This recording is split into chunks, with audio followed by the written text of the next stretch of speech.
Hey there, welcome Conscious Fashion friends to Inside Fashion Design's weekly community conversations. This is where you can meet and greet with a fashion industry pro. This is your opportunity not only to hear from the experts and their knowledge and advice, but also to connect with them directly to grow your network and use their learnings to level up and empower you in your own career.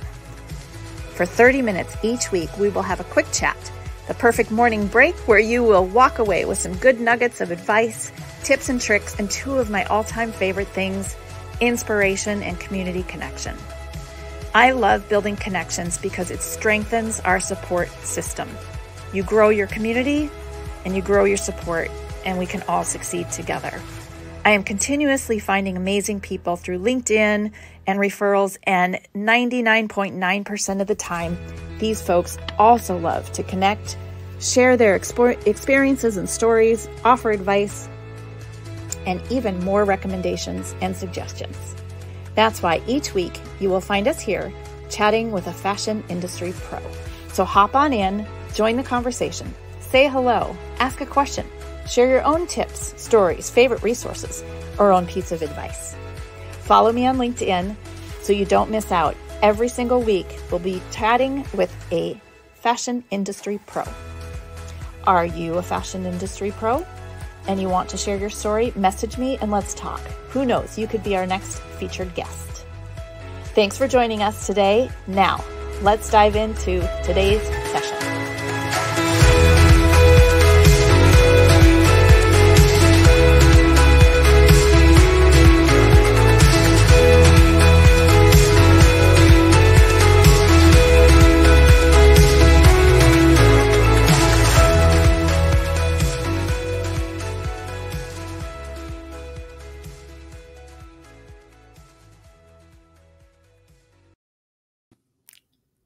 Hello, everyone, and welcome today. Hello, Rachel.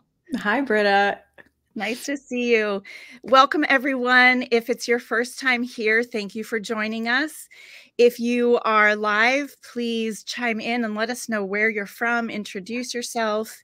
And if you're watching the replay or listening to the audio, you can still participate in the conversation. You can comment, you can reach out to us. So please share with us. We want you to be part of the conversation around conscious fashion, and we're very excited to have you here. I have a couple action steps for you. Number one, like I said, introduce yourself. We'd love to hear your questions and comments and feedback. Also follow us on LinkedIn. On my LinkedIn page is where our live streams happen about once a week, and you can just pop in anytime, and you can find Rachel on LinkedIn as well. And again, your third step is to join the conversation, ask questions, comments, because that's how we all learn from each other and grow and expand our knowledge. So I'm happy to have you here today at our session. This is Leading Sustainability in the Apparel Process with Rachel Erickson. Rachel is a 20-year industry vet. She is a product management professional. I know you've had several roles in the industry, so you're very well-rounded in your knowledge and all the different aspects of the process. And you are the founder of Unmarked Street. Yes. And I know you do a lot of things around education and workshops, and it's a consulting company. Yes. So I'd love for you to start just by telling us about Unmarked Street and what you're doing with that. And then we'll dive into some topics around building sustainability in the apparel process. Absolutely. And first, I just want to say, I love the intro. Every time I watch it, I'm like, oh, I know that person. And there's that person. It's like, it's such a small community, even though it seems like such a big industry. It's really fun. But yeah, I love that. Unmarked Street.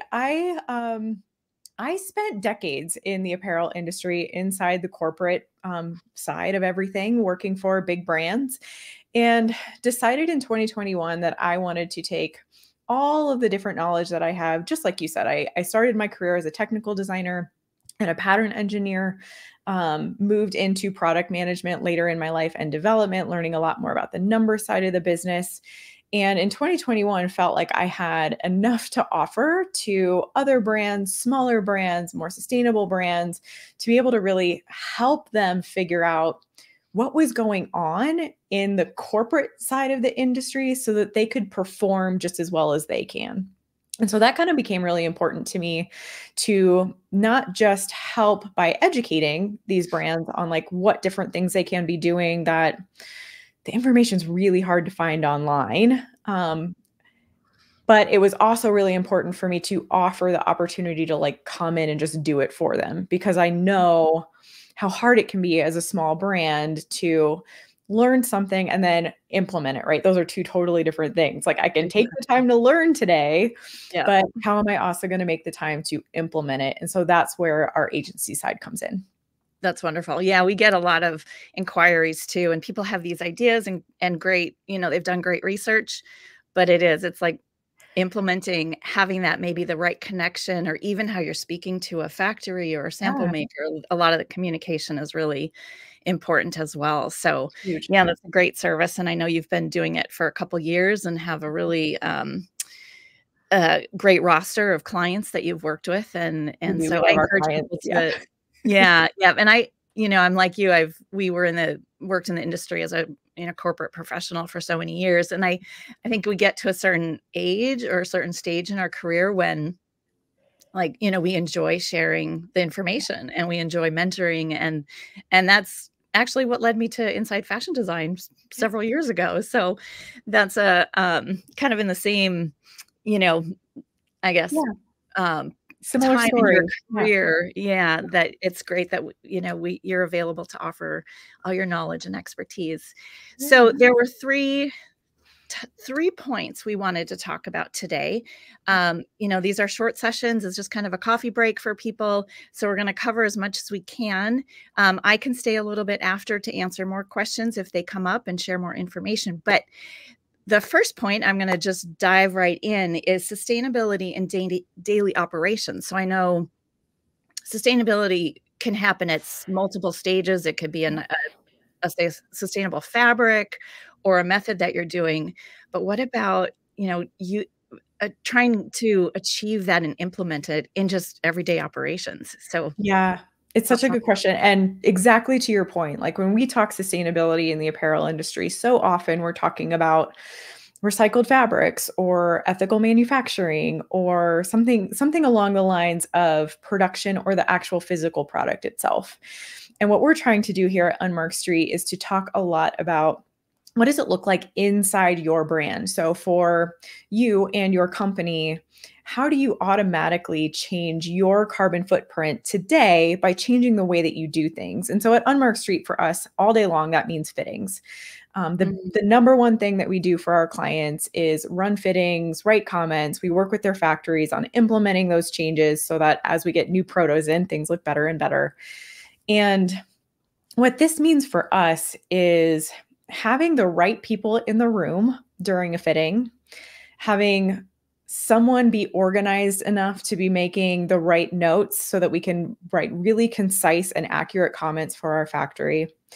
This is someone who knows how to manipulate garments and knows how to correlate a garment to a flat pattern really well. So there's kind of a talent aspect and kind of an experience aspect to that, so that we are not making an excess amount of product or samples when we get into more and more rounds. So something that we experience a lot with new clients and new startups is that they're really struggling to get the fit of a garment right. It is a skill that takes years to master. And it can be really difficult to get a fit perfect in like 1 to 3 rounds if you haven't had the chance to master those skills yet. And so what we really like to talk about is bringing someone in who can help you get those number of protos down, because when you're making 5 and 6 protos, when you're making additional sets of size sets, when you have to do 2 or 3 pre-production rounds, a lot of the time what we find is that those samples that didn't turn out the way you wanted them to are just garbage at the end of the day. There's nothing you can do with them other than throw them in the trash. Yeah.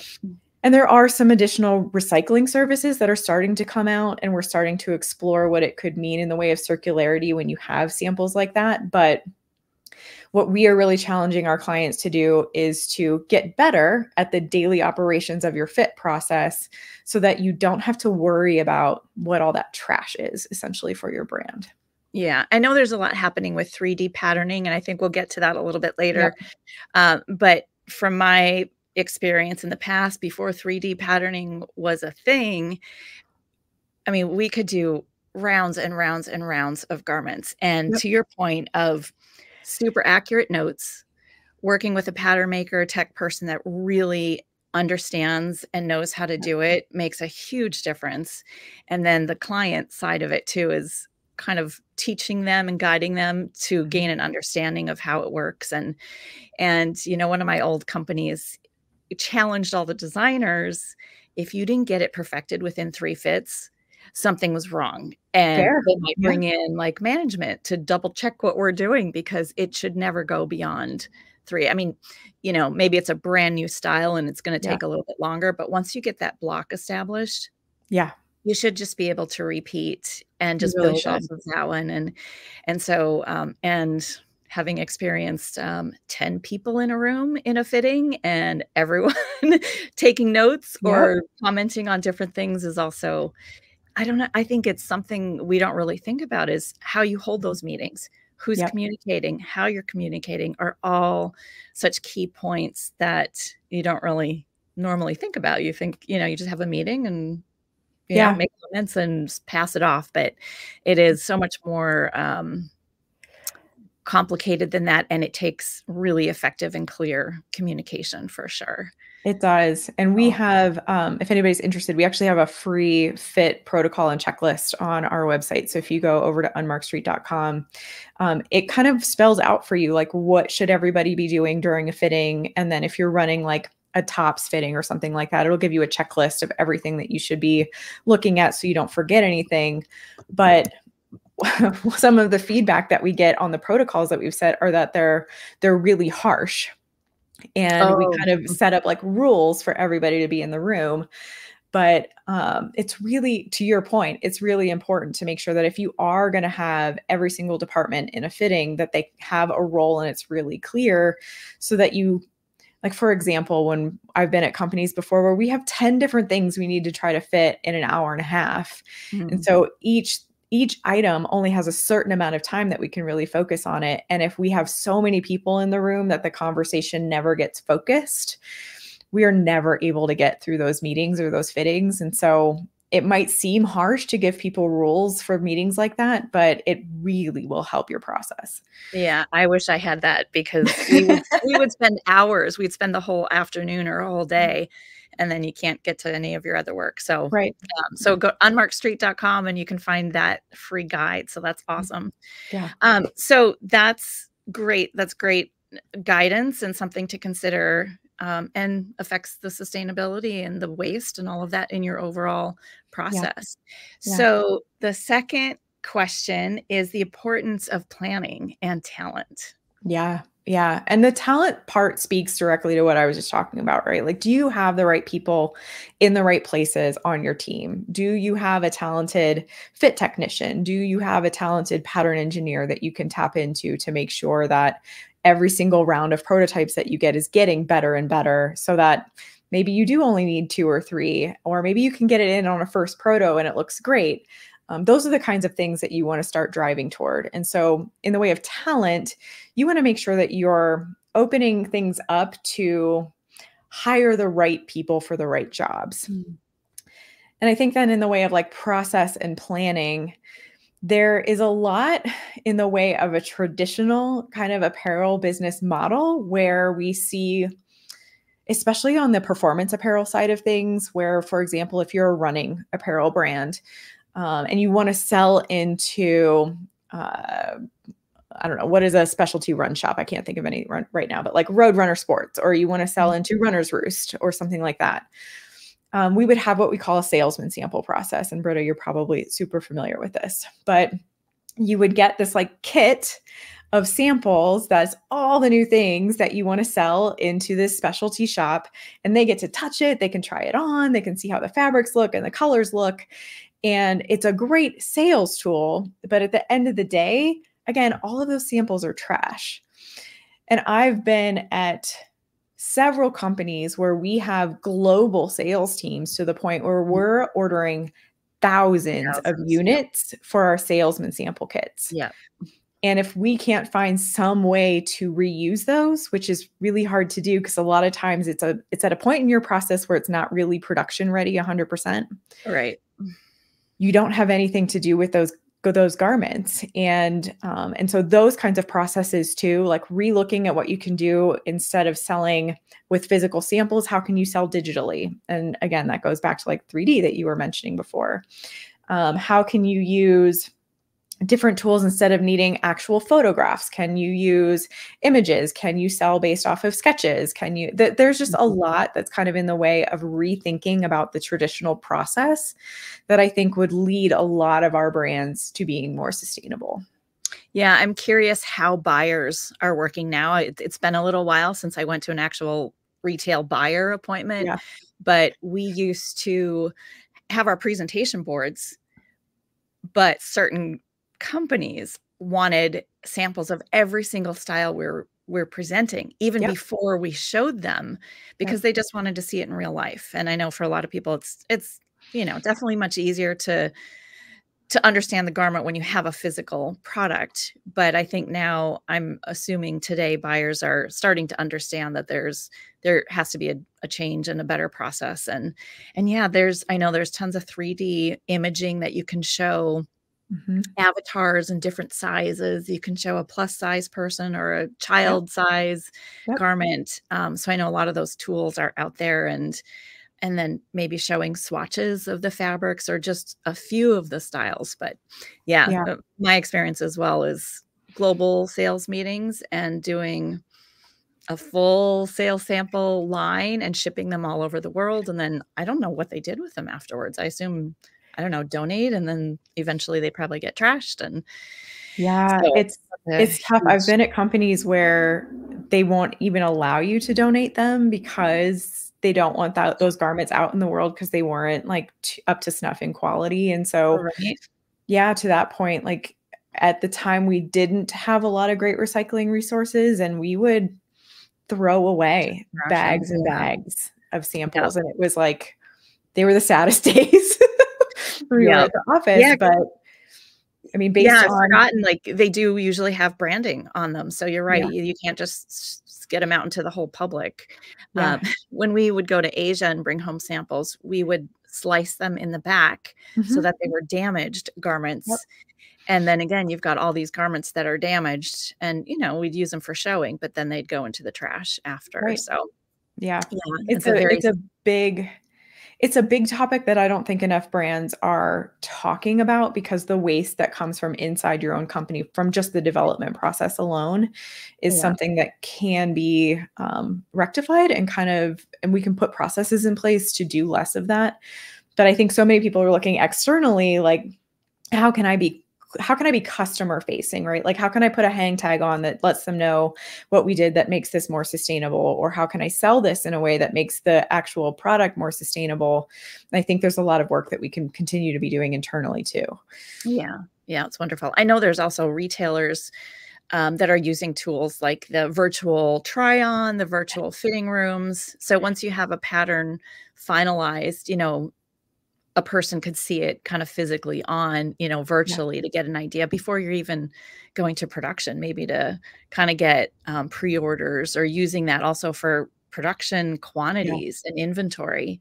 So Yep. there are a lot of those great tools out there too that would help with that, just reducing the fabric. It's cost for everybody. You're not buying less fabric up front. You're not Mhm.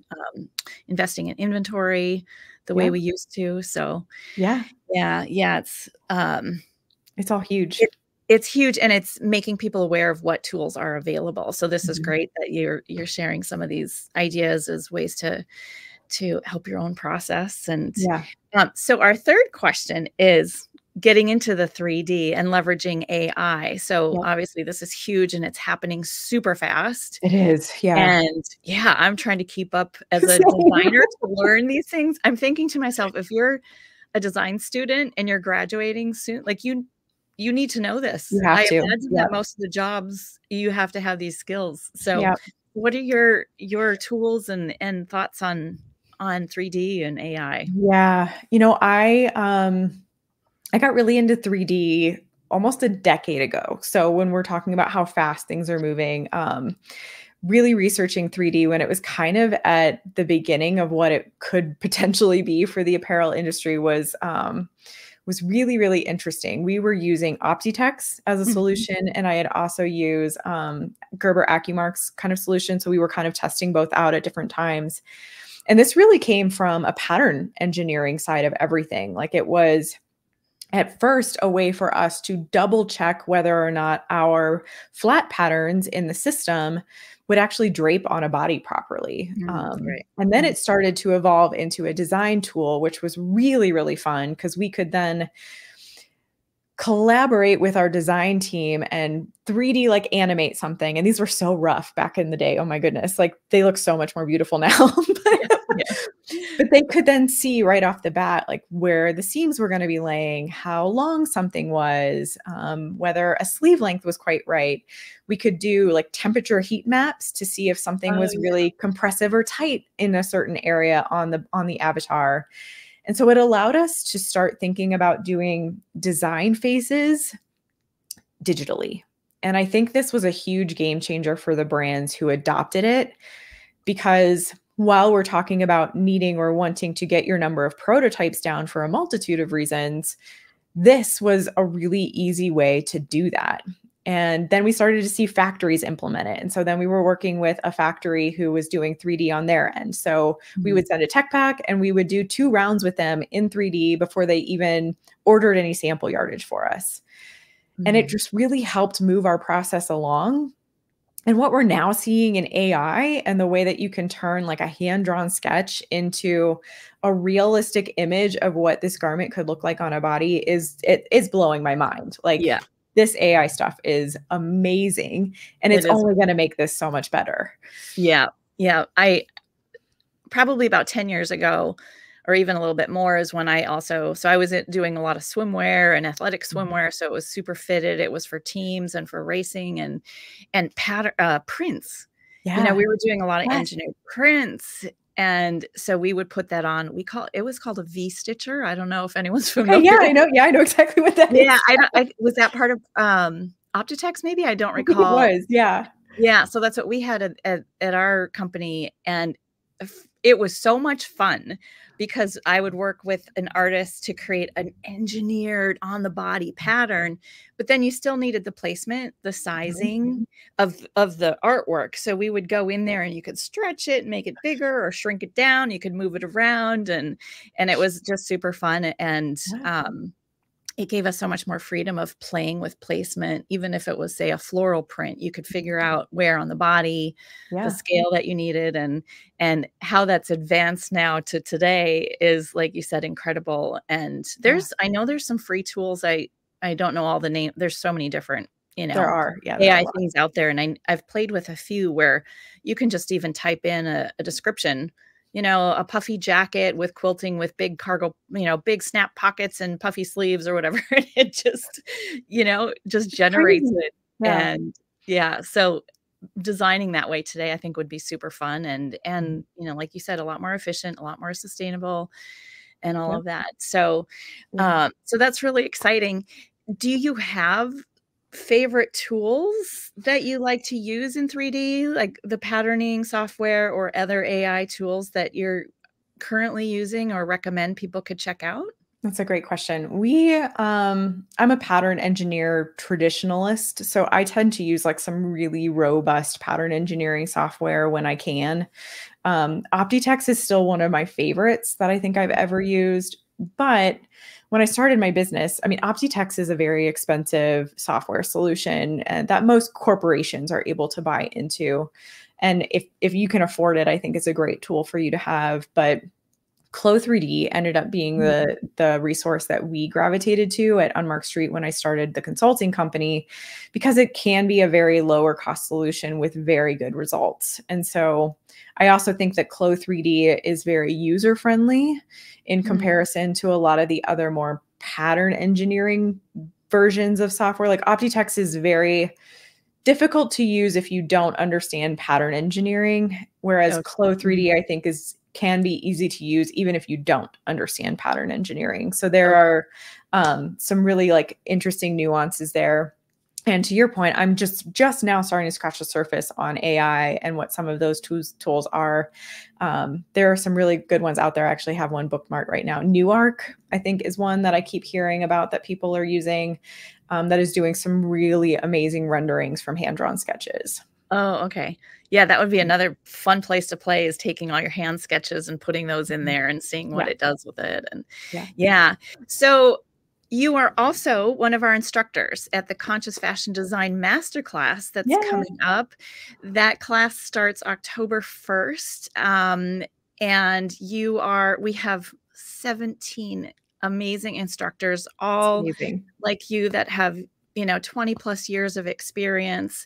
We're covering so many topics. Each session is a different topic, including some on AI Mhm. and tech design and, target consumer and branding. All kinds of juicy, good topics are going to be covered.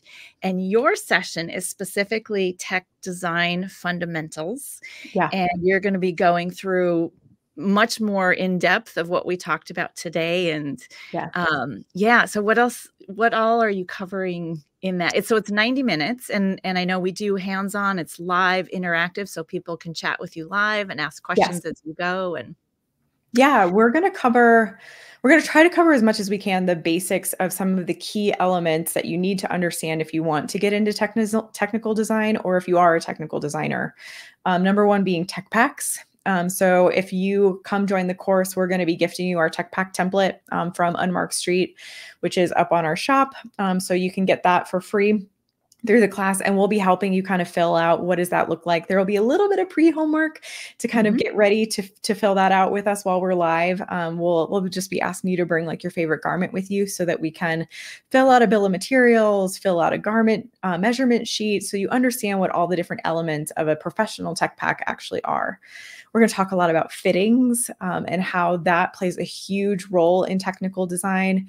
And then we're also going to talk a lot about comments and how important it is to write clear comments for your factory, because that is, I think, such an art form, like Mhm. really knowing how to write great comments and communicating properly with usually a factory where we don't have the same first language, right? So English, we yeah. both speak different languages. How do we communicate that properly? And so we'll get a little bit into that too.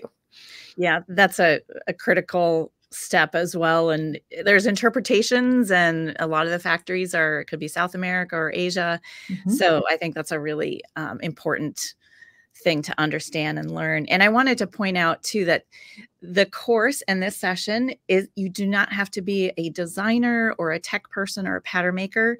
This is also fantastic for just your awareness. Yeah. If you're working with a tech designer or you're working on product and it's going through that process so that you understand the student understands what takes place, and the more knowledge you have of the process, the Yeah. more obviously like awareness and understanding and smooth to make Yeah. things more smooth, and so I think it's just really great to gain an understanding of that even if you're not the person in the room fitting or Yeah. specifically involved in that. I always think the most talented people on our teams are the ones who understand what everyone else is also doing just a little bit.